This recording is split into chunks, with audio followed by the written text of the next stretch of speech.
વાર્તાનું નામ છે વૃક્ષો આપણા મિત્રો। એકવાર બે મુસાફરો મુસાફરી કરી રહ્યા હતા। ગરમી ખૂબ જ હતી અને રસ્તો લાંબો હતો અને વળી ત્યાં લાંબા રસ્તા પર એક પણ ઝાડ જોવા મળ્યું નહીં। બંને મુસાફરો ગરમીના માર્યા ત્રાહી ત્રાહી પોકારી ગયા। થોડી વાર પછી દૂર નજર કરતા એક ઝાડ દેખાયું। ઝાડ જોઈ બંને મુસાફરો ઝાડની છાયામાં જઈને બેઠા।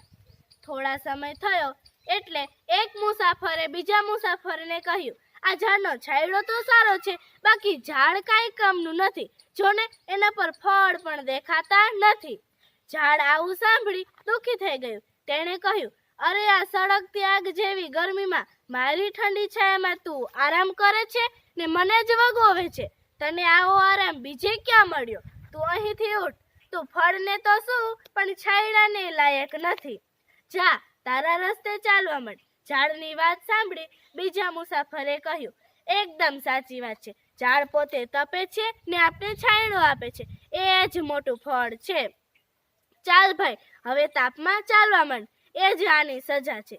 મુસાફરે પહેલા ઝાડની માફી માંગી, પછી બંને જણા પોતાના રસ્તે ચાલતા થયા।